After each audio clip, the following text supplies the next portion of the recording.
Naslednji bo Andrej Rahten, zdaj bomo šli malce na zopet naslednjo točko, neuspeli poskus ustanovitve dualistične Jugoslavije, Ženevska konferenca novembra 1918. Ja, lep pozdrav tudi z moje strani. Moj referat žal sicer ne bo posebno skladu z usmeritvijo, ki nam je dal dr. Gabrič na začetku, namreč obljubili smo, da ne bomo ničesar ponavljali, kar je že znano. Ampak se bom potrudil, ja, temu se moram tudi, se bom potrudil to povedati seveda z drugimi besedami. Tema, ki je pred nami, je, lahko rečemo, zelena tema, ko gre za vprašanje zunanje političnega delovanja Slovencev v povratni dobi. In hkrati tudi eno od ključnih tem, ko gre za vprašanje združevanja Jugoslavije. Zdaj, to bi uporabil za začetek, da imamo neko izpovedno predstavo, kaj pravzaprav ta dogodek pomeni, bi uporabil citat Antona Korošca iz njegovega znamenitega predavanja o postanku Jugoslavije, ki ga je imel 16. oktobra 1925, kjer je napisal oziroma povedal: to ministrstvo je ostalo hotelsko ministrstvo. Hotel, to je bil namreč Hotel Nacional, ki ga imamo tukaj v Ženevi, ga je rodil, hotel ga je tudi vzel. Iz hotela ni prišlo več ven. No, mislim, da je lepo kratko, da na to, kakor je Korošec vedno znal, ne da bi se preveč zapletel v kakšne državnopravne težke formulacije to povedal. Drži, v državnopravnem smislu gre v bistvu zgolj za kratko epizodo, vendar vseeno, in to je tudi razlog za današnje predavanje na to temo, gre za zelo pomembno epizodo v procesu nastajanja jugoslovanske države. Da je temu tako, vidimo tudi iz kratkega, bi rekel, priloženega dela knjižne produkcije iz tistega časa. Vidite, da je pravzaprav vse od samega leta, ko je prišlo do Ženevske konference, ko je nastala prva brošura na to temo, pa vse tudi skozi obdobje predvsem Kraljeve in kasnejše Jugoslavije, produkcija na to temo precejšnja. No, ne omenim samo eno ime, ki ga vsi tukaj več ali manj poznamo, in to je Momčilo Zečevič. On je že v svoji knjigi tudi v slovenskem jeziku precej pisal o tem. Zdaj, najprej seveda, kdo so saj z vidika, lahko rečemo, če so malce v tej terminologiji, ki je uporabil dr. Krovšek, torej slovenske narodne samoodločbe, v glavni akterji v tej zgodbi. Torej, gotovo Anton Korošec, ovenčan z liderjem majniškega gibanja, deklaracijskega gibanja, ki je bil pa zraven tudi Gregorja Žerjava. Zdaj šlo bi rekel, tipičen primer nadstrankarskega delovanja, povezovanja preko strank. Žerjav tistem času fungira kot neke vrste Koroščev tajnik. In zanimivo je, da Žerjav pravzaprav sploh nima nobenega pooblastila oziroma mandata, da potuje s Koroščem v Ženevo, tja potuje namreč formalno kot novinar. Ampak take primere že slovenske diplomacije tudi poznamo iz obdobja osamosvajanja, ko smo tudi pošiljali nesojene oziroma neformalne diplomate v tujino z funkcijo novinarja. In seveda odpotujete 26. oktobra in Ženevo potem prispeta 28. oktobra 1918. Tu se jim potem naslednji dan pridruži dalmatinski politik Milko Čingerja in tako pravzaprav, tu jih imamo na sliki, tvorijo ta veliko trojček, ki predstavlja pravzaprav, lahko rečemo, takratno slovensko oblast, kolikor se udejanja tudi v tej narodni vladi SHS-a. Čeprav bomo videli komunikacije med obema entitetama, pa pravzaprav ni, in tukaj Korošec ravna večkrat na svojo roko. Zdaj, kar se večkrat pozablja, kako sta pravzaprav prišla oba Slovenca v Ženevo, to je še kljub vsemu čas, ko Habsburška monarhija obstaja. Neverjetno se zdi, z današnjega vidika, da je bil cesar Karel tisti, ki je ne samo dovolil njun odhod, ampak ga celo podpiral. O tem obstajajo memoarski zapisi, da je pravzaprav z tem dovoljenjem bilo obema omogočeno, da sta nemoteno potovala v Ženevo. Korošec je že v enem predavanju tudi to omenil na cesarjevo željo ali ukaz so našli povsod lepo na roko, da smo lahko šli ven. Da to ni bilo posebno samoumevno, kaže potem kolabocije, ki so nastale, ko sta se oba vračala, iz Ženeve preko Pariza in tako naprej, in ko je celo Korošec potem zavodil znameniti prvodecembrski akt združitve, torej južnih Slovanov Habsburške monarhije z Kraljevino Srbijo. Tukaj v Arhivu Republike Slovenije je dislocirana enota, ki je tukaj na Kongresnem trgu hranijo tudi tole prepustnico, ki jo je potem italijanska vojaška oblast izdala v času povratka. In ni bilo enostavno. Pogajalske strani. Torej, pogajalske strani, včasih malo napačna predstava, mislimo, da gre zgolj za dva akterja, vidimo, da je zadeva bolj kompleksna. Torej, jasno, Kraljevina Srbija z Nikolo Pašićem, legendarnim državnikom, plus opozicija. Tudi to se pozablja večkrat, tudi opozicija bila sestavni del te srbske delegacije. Potem drugi del je Jugoslovanski odbor, ki ga seveda jasno vodi posebno predsednik, dalmatinski odvetnik, bivši dalmatinski poslanec Ante Trumbić.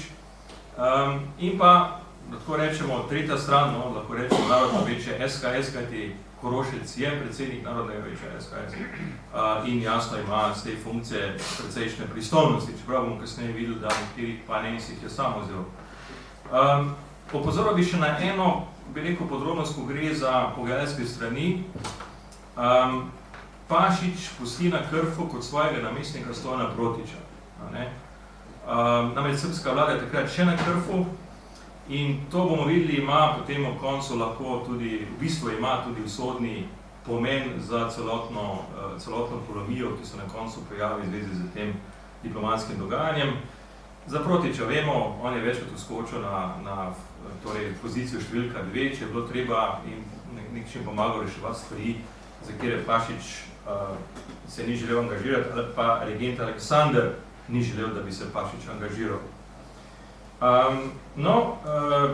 Naj seveda povem, da jasno, vsaj k Trumbiću, ki je že med Prvo svetovno vojno kot vodja južnoslovanskih imigrantov spoznal tudi vse čare srbske kraljeve diplomacije, je povsem jasno, kakšni so nameni Pašića.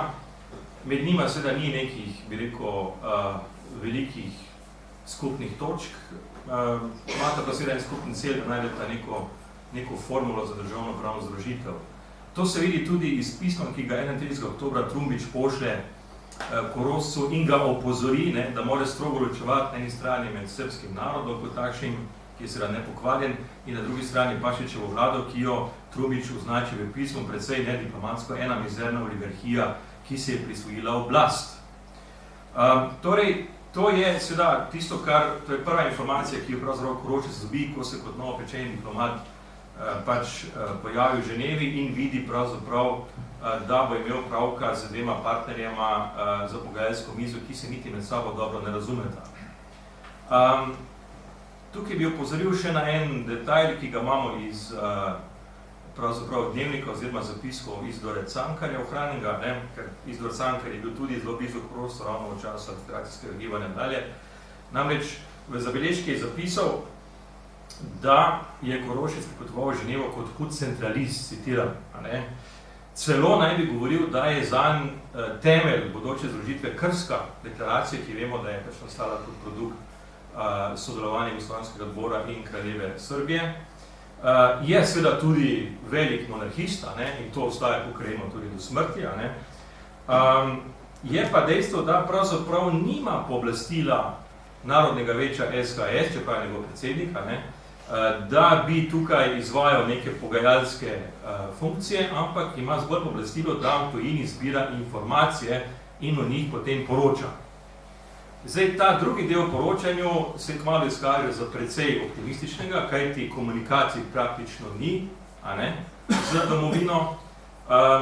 Tako in tudi obratno, tudi Korošec nima nekega suporta od doma, ki bi mu omogočal, da bi lahko mogoče tudi diplomatsko se bolj pozicioniral v pogovorih z ostalimi partnerji. In pravzaprav poročila, kakor jih pošiljajo preko bodisi francoske diplomatske mreže bodi si preko srbske, ampak Korošec pa na koncu ugotovi, da so vsa ta poročila šla enostavno v zrak. Torej, nekje vmes so se zgubila, to se v diplomaciji tudi redko, ni tako redko, ni redek pojav, ampak seveda, če se pazi in je človek pozoren, pa se seveda takih stvari naj ne bi dogajale. Korošec 1. novembra pooblasti Trumbiča v imenu celotnega naroda Slovencev, Hrvatov in Srbov v Avstro-Ogrski monarhiji, tukaj pozdravljam, govori o narodu Slovencev, Hrvatov in Srbov, da pri zavestnikih zastopa program pogoje za premirje. Korošec je moral takrat delovati relativno hitro, vsi vemo, Italijani prodirajo, treba je delovati hitro in seveda jasno v tej luči Korošec ni veliko zdaj razmišljal, kako zdaj iz notranjepolitičnega vidika ocenjevati vlogo Trumbiča, niti se ni oziral veliko na Pašiča v tem smislu in je enostavno Trumbiču pooblastilo, ki ga imamo tudi tu v francoščini, dal. Vendar seveda je problem v tem, da to pooblastilo je bilo dano samo za pogovore o pogojih premirja. Medtem ko Trumbič je pa to pooblastilo potem interpretiral pogovori z diplomati, da ima pooblastilo mandat za zastopanje, diplomatsko zastopanje južnih Slovanov v tujini. No, seveda, ali je to pooblastilo bilo ali ni bilo, itak pravzaprav ni bilo relevantno, o tem smo danes že govorili. Clemenceau je sicer sprva obljubil, da bo na podlagi teh dogovorov priznal južne Slovane po vzoru na Čehoslovake, vendar se tega potem ni držal, po razlogih je danes kot Svojšekova že povedala. 5. novembra na to prispejo v Ženevo še Pašič, Trumbič in Milorad Draškovič, ki seveda predstavlja srbsko pozicijo. Korošec se na to 5. novembra najprej dopoldne ločno sestane s Trumbičem in popoldne s Pašičem. Verjetno bi bilo logično, da se z nekdanjim rojakom iz Habsburške monarhije Trumbičem bolj strinja kot z Pašičem, ki ga do takrat še ni poznal, vendar ne. Torej, dopoldanski sestanek je bil prava polomija, kajti Trumbič je hotel spraviti na svojo stran z razlaganjem o tem, kakšna je pač srbska kraljeva politika. Korošec temu ne verjame in razideta se v nekem manjšem sporu. No, pogovor s Pašičem je predvsem bolj konstruktiven. Jasno, Korošec z svojo vizijo monarhista, centralista, jugoslovanski pač privrženec nekako najde hitro skupni jezik tudi s Pašičem. Ena sama točka je, ki se s Pašičem v začetku ne strinjata, in to je vprašanje priključitve ali združitve Črne Gore z Srbijo, torej sklepi podgoriške skupščine. Tukaj seveda Korošec ali naivno zares, ali naivno nalašč, naleti pri Pašiču na precej, bi rekel, ignorantski odgovor, naj se ne vmešava v notranje srbske zadeve.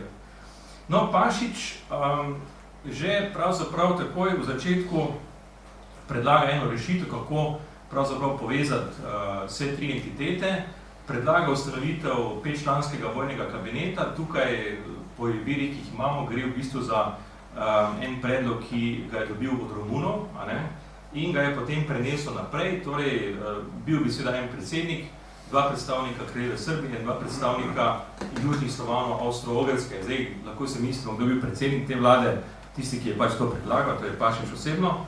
No, ta predlog ne diši praktično nikomu, ne diši srbski opoziciji, ne diši seveda Korošcu in ne diši tudi Trumbiču, še najmanj pravzaprav. No, Korošec potem seveda se odloči, da bo pač predlagal svojo vizijo, torej kako naj bi prišlo do združitve, in sicer predlaga, da bi avstro-ogrski južni Slovani še vedno naprej ostali pod vlado narodnega večja, kot je rekel Korošec, da sami sebe upravljajo. Srbija, kraljeva Srbija bi držala svojo vlado takšna kot je, ustanovila bi se neka skupna ministrstva, Korošec tam pomensko našteva pošto, železnice, vojno in zunanje zadeve. To je pravzaprav že neke vrste zametek, tisto, kar potem tudi imamo v končni verziji same Ženevske deklaracije in zapisnika, ki tudi tvori ta sporazum, torej lahko rečemo, da Ženevski sporazum tvori deklaracija in zapisnik, ki se je pisal ob tem. Vendar je vmes prišlo še do debate o alternativnih predlogih.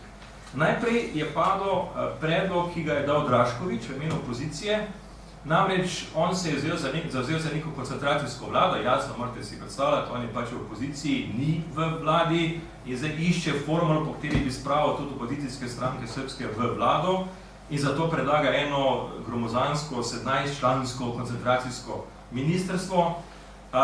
Jasno, Pašič je proti, ker je imel noter srpske opozicijske ministre, Trumbiču pa tudi ni všeč, ker je pač seštel in je ugotovil, da v taki vladi bi se imeli Srbi eno veliko večino. Je pa res, da je Draškovičeva zasluga pravzaprav v tem, da je uspel s tem svojim radikalnim predlogom širitve vlade nekako povezati ali pa zbližati Trumbiča in Pašiča. Zato se je Trumbič naslonil na prvotni Pašičev predlog o oblikovanju skupne vlade 2+2+1 in jo nekoliko modificiral.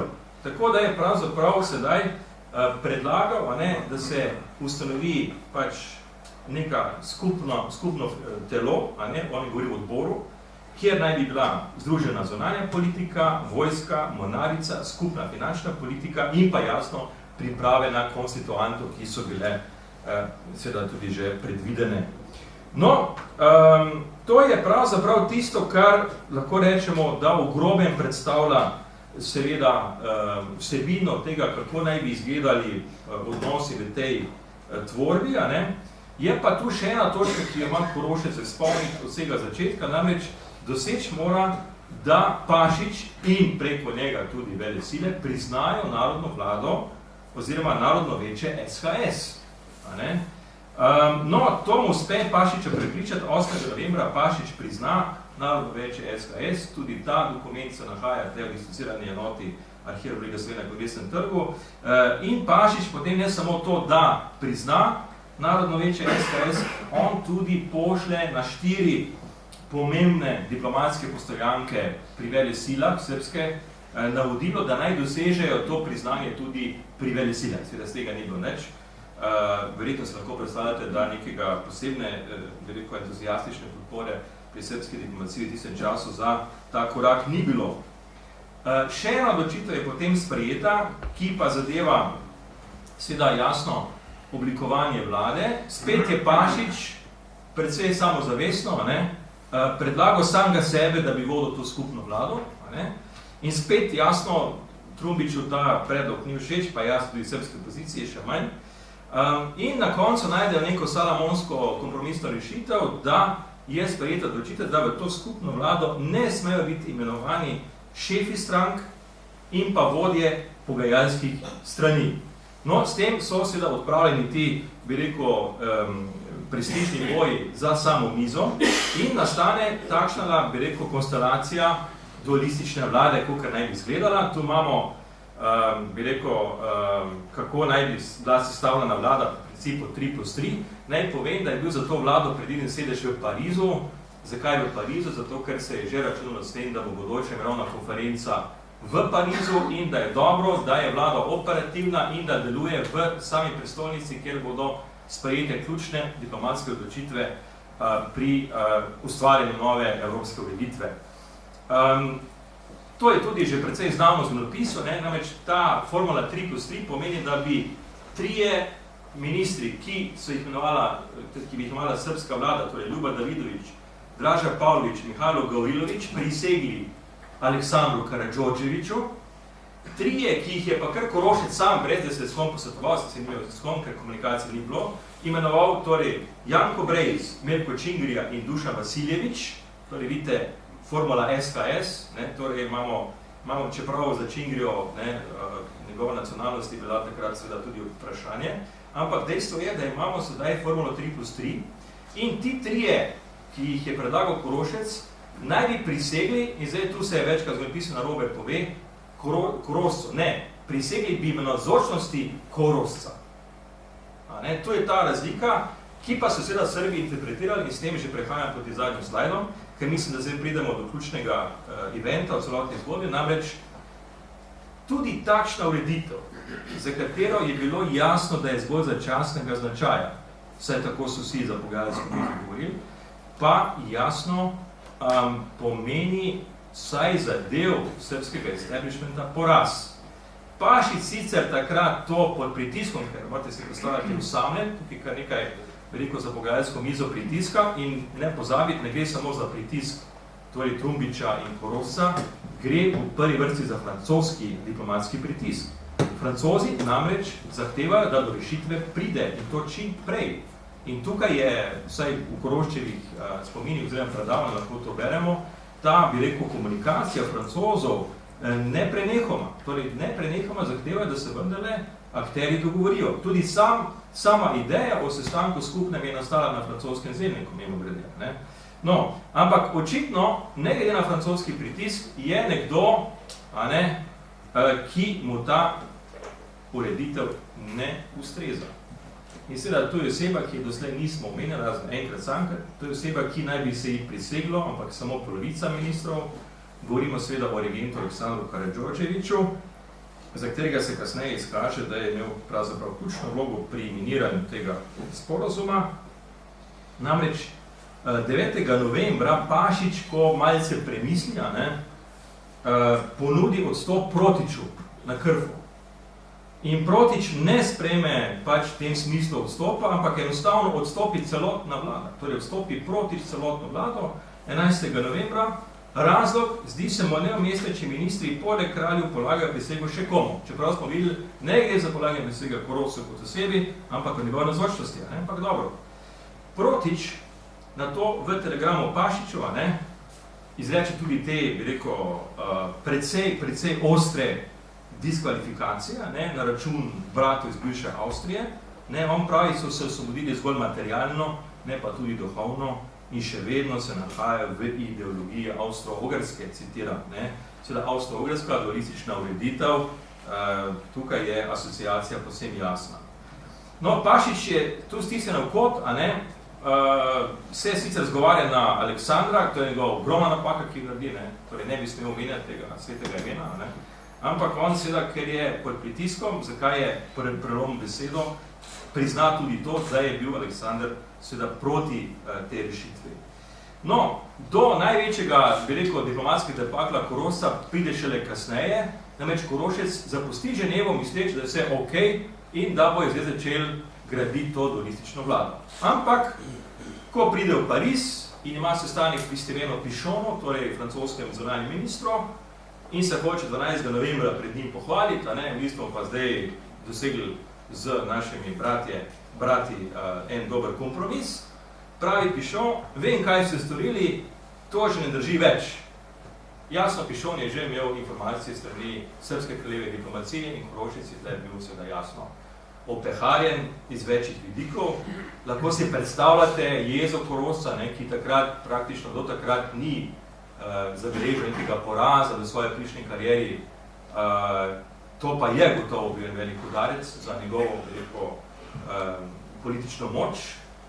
Tukaj prije do ene precej čustvene reakcije Korošca, ki za niso bile značilne, ne prej ne kasneje, ampak tokrat je, to je na redkih izjem, Korošec od regenta zahteva, da preneha podpirati Pašiča, saj bo sicer, citiram, postavljen pod vprašaj položaj same dinastije. Torej celo tisto, kar je bilo neizpodbitno, pripadnost monarhistični ideji, je tokrat pod vprašajem.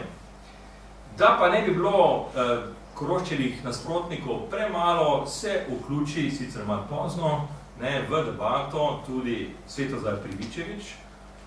Tega nisem na začetku povedal, Korošec je imel tudi enega podpredsednika v Narodnem večju SHS v Zagrebu.